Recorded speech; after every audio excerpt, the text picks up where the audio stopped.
Hi வணக்கம். So இந்த ரீடிங்கில் நாம் என்ன பார்க்க போகிறோன்னா, உங்கள் பர்சனோட கரண்ட் ஃபீலிங் தான் பார்க்க போகிறோம். உங்கள் பர்சனுக்கு உங்கள் மேலே என்ன மாதிரியான ஒரு ஃபீலிங் இருக்குது அப்படிங்கிறத இந்த ரீடிங்கில் பார்க்கலாம். ஸோ நோ காண்டாக்டில் இருக்கிறவங்க, லெஸ் காண்டாக்டில் இருக்கிறவங்க, ஆன் அண்ட் ஆஃபில் இருக்கிறவங்க, செப்ரேஷனில் இருக்கிறவங்க, இல்லை என் பர்சனோட மனநிலை என்னன்னே தெரியல அப்படிங்கிற இருக்கிறவங்க இந்த ரீடிங்கை பார்க்கலாம். இது வந்து ஜஸ்ட் உங்கள் பர்சனோட கரண்ட் ஃபீலிங். ஸோ இது பொருந்தின விஷயத்தை மட்டும் எடுத்துக்கலாம், பொருந்தாத விஷயத்தை அப்படியே விட்டுடலாம். ஓகேவா? அண்ட் யாருக்காச்சும் பர்சனல் ரீடிங் வேணும்னா டிஸ்கிரிப்ஷனில் வந்து நம்பர் போட்டிருக்கேன், எனக்கு வாட்ஸ்அப் பண்ணுங்கள். ஓகே, ஸோ உங்கள் பர்சனோட கரண்ட் ஃபீலிங் என்ன அப்படிங்கிறத பார்க்கலாம்.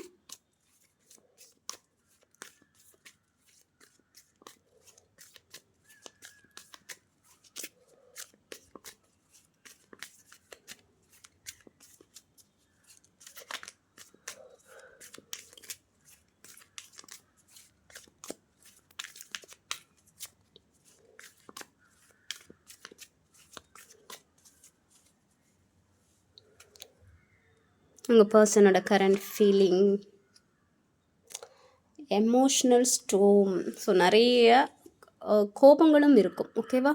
அன்ஸ்டேபிள், அஃபெக்டட், ஏதோ ஒரு விஷயம் அவங்க பாதிக்கப்பட்டிருக்கு அப்படிங்கிற மாதிரி நான் பார்க்குறேன். இந்த ரிலேஷன்ஷிப் பேஸ் பண்ணி அவங்க அஃபெக்ட் ஆகிருக்கலாம், இல்லை பர்சனல் ஏதாவது ஒரு விஷயம் இருக்கும்ல. ஸோ அதனால் வந்து பர்சனலாக அவங்க லைஃப்பில் ஏதாச்சும் ஒரு விஷயம் நடக்கும்ல, அவங்க ஃபேமிலியாலேயோ இல்லை ஃப்ரெண்ட்ஸ்னாலேயோ வேலை விஷயமாகவோ ஏதாவது ஒரு விஷயம் நடந்திருக்கும். அது இந்த ரிலேஷன்ஷிப்பை அஃபெக்ட் ஆகலாம், இல்லை அவங்க பர்சனை அஃபெக்ட் ஆகுது அப்படிங்கிற பட்சத்தில் அது இந்த ரிலேஷன்ஷிப்பை பாதிப்படைய வைக்கிறது அப்படிங்கிற மாதிரி நான் பார்க்குறேன். ஏதோ ஒரு கோபங்கள் இருக்குது அப்படிங்கிற மாதிரி நான் பார்க்குறேன்.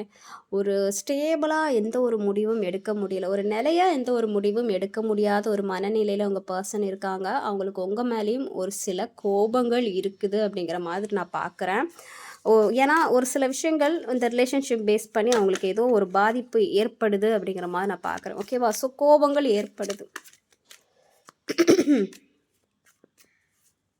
ஏதோ ஒரு கோபமான ஒரு மனநிலையில் தான் இருக்கிறாங்க. நல்ல ஒரு எமோஷ்னலாக தான் இருக்காங்க. எமோஷ்னல் எப்படி இருக்குன்னா அந்த கோபமாக இருக்குது அப்படிங்கிற மாதிரி நான் பார்க்குறேன். ஸோ திருப்பி அதானே வருது. ஒரு சில அந்த ஒரு கோபங்கள் கண்டிப்பாக இருக்குது. எப்போ பார்த்தாலும் ஒரு இந்த ரிலேஷன்ஷிப்பில் ஒரு பிரச்சனையாகவே இருக்குது. இது இல்லை ஏதாவது ஒரு பிரச்சனை, ஏதாவது ஒரு பிரச்சனைனால இந்த ரிலேஷன்ஷிப் பாதிக்கப்படுது. அன்எக்ஸ்பெக்டடாக ஏதாவது ஒரு பிரச்சனை வந்து இந்த ரிலேஷன்ஷிப்பில் வந்துகிட்டே இருக்கே, அது இந்த ரிலேஷன்ஷிப்னால் உருவாகுது, இல்லைனா வேறு ஒரு பர்சனால் இந்த ரிலேஷன்ஷிப் பாதிப்படைகிறது அப்படிங்கிற ஒரு கோபங்கள் இருக்குது. இல்லை எப்போ பார்த்தாலும் இந்த ரிலேஷன்ஷிப்பில் ஏதாவது ஒரு ஆன் அண்ட் ஆஃப் போகுது, நோ காண்டாக்ட் போகுது, அப்படிங்கிற பட்சத்தில் அது அவங்களுக்கு ஒரு கோபங்கள் ஏற்படைக்குது. ஒரு பிரச்சனையாகவே இருக்குதே, அப்பப்போ வந்து பிரச்சனையாகவே இருக்குது, அன்எக்ஸ்பெக்டடாக வந்து பிரச்சனை வருது. அண்ட் இந்த ரிலேஷன்ஷிப் பேஸ் பண்ணி நிறைய பிரச்சனைகள் வந்துகிட்டே இருக்குது அப்படிங்கிற பட்சத்தில் அவங்க ஒரு கோபமாகவும் ஒரு எமோஷ்னலாகவும் தான் இருக்கிறாங்க. ஓகே, அந்த ஒரு கோபமான ஒரு எமோஷ்னல் என்னடா இது, எப்போ பார்த்தாலும் இந்த ரிலேஷன்ஷிப்பில் பிரச்சனை வந்துட்டுருக்கு, அதர் விஷயத்தினாலேயும் இல்லை பர்சனலாகவே இந்த ரிலேஷன்ஷிப்பில் இருக்கிற ஒருத்தர் புரிதல் இல்லாமல் சண்டை வருது, பிரச்சனை வருது அப்படிங்கிற பட்சத்தில் அது அவங்களுக்கு கோபம் ஏற்படுத்துது அப்படிங்கிற மாதிரி தான் நான் பார்க்குறேன்.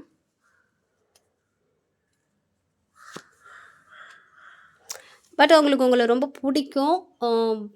உங்களோட கைண்ட் ஹார்ட்டட் அவங்களுக்கு ரொம்ப பிடிச்சிருக்கு. அவங்க உங்கள் பியூட்டியை வந்து அப்ரிஷியேட் பண்ணுறாங்க. இங்கே வந்து ஒயிட் ஸ்கின்னு, பிளாக் ஸ்கின் அது மாதிரிலாம் எதுவுமே கிடையாது. நீங்கள் எப்படி இருந்தாலும் உங்கள் பியூட்டியை வந்து அவங்க அப்ரிஷியேட் பண்ணுறாங்க அப்படிங்கிற மாதிரி தான் இருக்குது.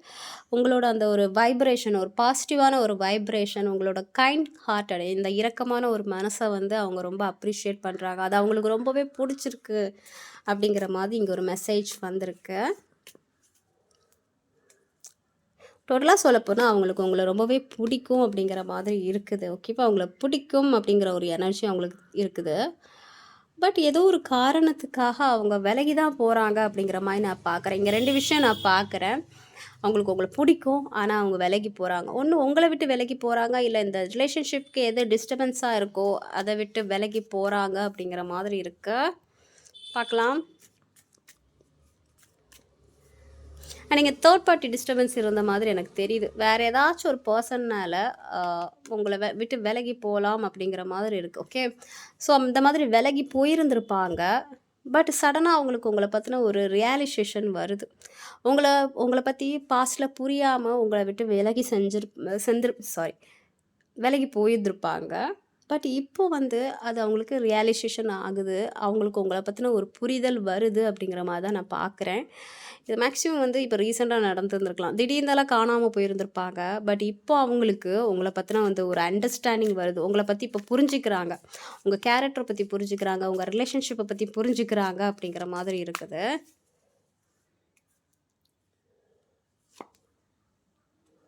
ஸோ இந்த ரிலேஷன்ஷிப்பை ஒரு பேலன்ஸாக கொண்டு போகணும்னு நினைக்கிறாங்க. ஓகே, இப்போ போனவங்க என்ன நினைக்கிறாங்கன்னா, இப்போ வந்துக்கு ஒரு அமைதியாக இருக்கணும் அப்படிங்கிற மாதிரி நினைக்கிறாங்க. அமைதியாக இருக்கணும், எந்த ஒரு பிரச்சனையும் இருக்கக்கூடாது, பேலன்ஸாக ஒரு ஃப்ரெண்ட்ஷிப்பை வந்து கொண்டு போகணும். இது வரைக்கும் நிறைய பிரச்சனைகள் போயிட்டு இருந்திருக்குல்ல, உங்கள் 2 பேருக்குள்ளே நிறைய தேவையில்லாம பிரச்சனை, அதர் பர்சனாலேயும் தேவையில்லாத பிரச்சனை, இல்லை உங்களுக்குள்ளேயே நிறைய இஷ்யூ ஏற்பட்டு பிரச்சனை ஏற்படுது. ஸோ அதனால் நீங்கள் 2 பேரும் விலகி இருக்கிறீங்க அப்படிங்கிற பட்சத்தில் அது இப்போ புரியுது. மேபி அவங்களுக்கும் அவங்க மேலேயே ஏதாச்சும் ஒரு மிஸ்டேக் இருக்கும் அப்படிங்கிறது அவங்களுக்கு புரியுது.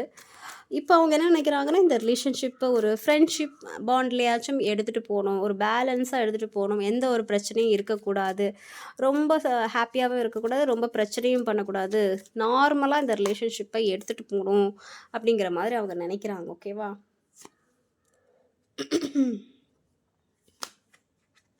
ஸோ ஏதாவது பாசிபிலிட்டிஸ் இருக்கா அப்படிங்கிற மாதிரி பார்க்குறாங்க. 2 பேரும் வந்து பேசாமல் இருக்கிறீங்கன்னா, மறுபடியும் இந்த ரிலேஷன்ஷிப் சேர்றதுக்கு ஏதாவது பாசிபிலிட்டிஸ் இருக்கான்னு நினைக்கிறாங்க. அதே சமயத்தில் 2 பேருமே ஃப்ரீடமாக இருக்கணும், ஒருத்தரை கண்ட்ரோல் பண்ணக்கூடாது அப்படிங்கிற மாதிரி நினைக்கிறாங்க. இந்த ரிலேஷன்ஷிப்பை மறுபடியும் தொடங்குறதுக்கு பாசிபிலிட்டிஸ் இருக்கான்னு பார்க்குறாங்க.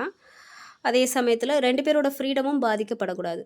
நான் சொல்கிறத நீ தான் கேட்கணும் அப்படிங்கிற மாதிரி இருக்கக்கூடாது, நீ சொல்கிறது நான் கேட்கணும் அப்படிங்கிற மாதிரி இருக்கக்கூடாது, ஃப்ரீடமாக இருக்கணும் அப்படிங்கிற மாதிரி நினைக்கிறாங்க.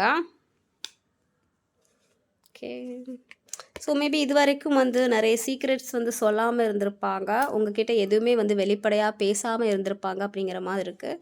ஸோ உங்ககிட்ட வந்து ஒரு தெளிவான ஒரு மெசேஜ் கொண்டு வரணும்னு நினைக்கிறாங்க.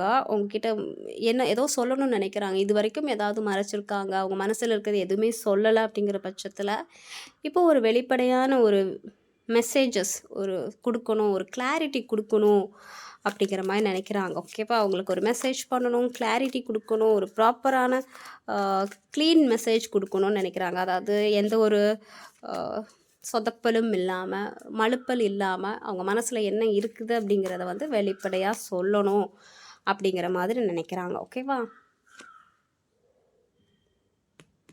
நினைக்கிறாங்க.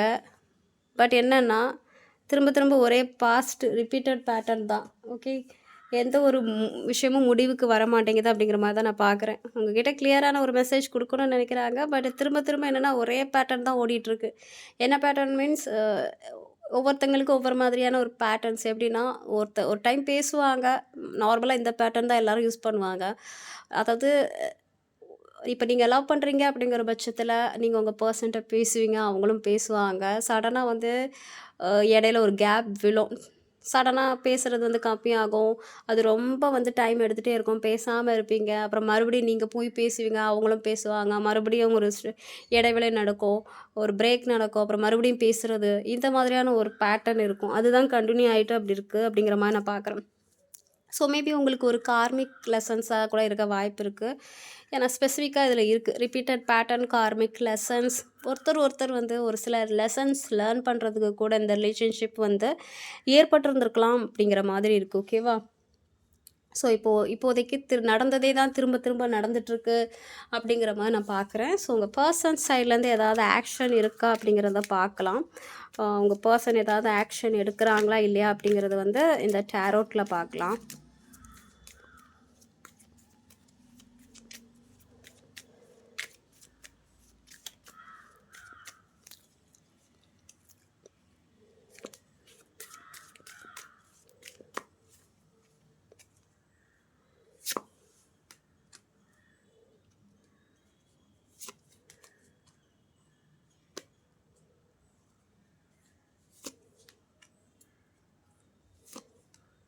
ஓகே, ஸோ உங்கள் பர்சன் வந்து எப்படின்னா, ஃபீலிங்ஸ் வைஸ் பார்க்கும்போது ரொம்ப அந்த எம்பரர் எனர்ஜியில் தான் இருக்கிறாங்க. அதாவது ஒரு கோபமான ஒரு மனநிலையில் இருக்கிறது, நான் இறங்கி வந்து பேச மாட்டேன், எனக்கு ஃபேமிலி இருக்குது, ரெஸ்பான்சிபிலிட்டிஸ் நிறைய இருக்குது, ஒர்க்கை பார்க்கணும், நான் ரொம்ப வந்து ஃபேமஸான ஒரு பர்சன், நான் யார்கிட்டையும் இறங்கி போக மாட்டேன், அந்த ஈகோ எனக்கு இருக்குது அப்படிங்கிற ஒரு பர்சன் வந்து உங்களோட பர்சனோட ஃபீலிங்ஸ் அப்படி தான் இருக்குது. அதே சமயத்தில் அவங்களுக்கு உங்ககிட்ட பேசணும் அப்படிங்கிற மாதிரியான ஒரு மைண்ட்லேயே அவங்க இருக்காங்க. இல்லை நீங்கள் அவங்கக்கிட்ட வந்து பேசணும் அப்படிங்கிற மாதிரியான ஒரு மைண்டில் ஒரு ஃபீலிங்கில் அவங்க இருக்கிறாங்க.